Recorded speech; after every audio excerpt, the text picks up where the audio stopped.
सिंधुदुर्ग राजकोट किल्ल्यावरती छत्रपती शिवाजी महाराज यांचा पुतळा उभारण्यात आला होता। मात्र 26 तारखेला तो कोसळला व त्यानंतर फरार असलेला जयदीप आपटे हा त्या दिवसापासून फरार होता आणि त्यांच्या शोधासाठी विविध पथक नेमण्यात आलेले आहे। मी सध्या उभा आहे जयदीप आपटे यांच्या निवासस्थानी आणि याच ठिकाणी काल रात्री 9:30 ते 10च्या दरम्यान बाजारपेठ पोलिसांनी जयदीप आपटे याला ताब्यात घेतलेले आहे। एकंदरीत पाहायला गेलं तर 26 तारखेला पुतळा कोसळल्यानंतर मी पुतळ्याची पाहणी करायला जात असल्याचं घरच्यांना सांगून घरच्यांना नातेवाईकांकडे जायला सांगितलं होतं। त्यानंतर त्यांच्या घरात टाळा लावून त्यांचे नातेवाईक देखील या ठिकाणीहून त्यांच्या नातेवाईकाकडे आणि त्यांचे पत्नी आणि त्याची आई या ठिकाणीहून गायब झाली होती व त्यानंतर पोलिसांचे 7 विविध पथक जे आहेत ते जयदीप आपटे याच्या शोधात होते। एकंदरीत सिंधुदुर्ग गुन्हे शाखे असतील, ठाणे,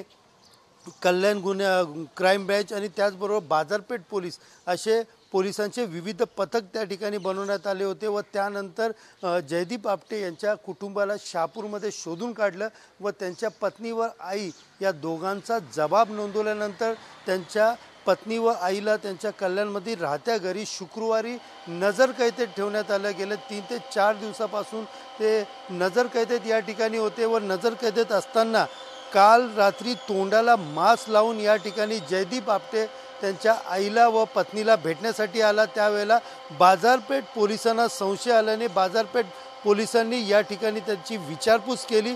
त्यावेळेला जयदीप आपटे जो आहे तो पोलिसांच्या हाती लागला। सध्या जयदीप आपटे याला कल्याण DCP व त्याचबरोबर गुन्हे शाखा आणि त्याचबरोबर सिंधुदुर्ग गुन्हे शाखेच्या टीमने सिंधुदुर्ग या ठिकाणी रात्री एक पोलीस बंदोबस्त व्हॅनमध्ये त्याला घेऊन गेलेले आहेत आणि आज त्याला सिंधुदुर्ग ठिकाणी न्यायालयामध्ये हजर करणार आहेत। त्याचबरोबर त्यांचे वकील देखील त्या ठिकाणी हजर राहण्याचं सांगितलं आहे। मात्र छत्रपती शिवाजी महाराज यांचा पुतळा जो कोसळला आहे त्यांचं नेमकं कारण काय होतं, कशा पद्धतीचं काम होतं याचा देखील आता आपटे यांच्याकडनं मोठ्या प्रमाणामध्ये तपास पोलीस करणार आहेत। कॅमेरा पर्सन गणेश रहाटेसह सुनील जाधव, TV9 मराठी, कल्याण।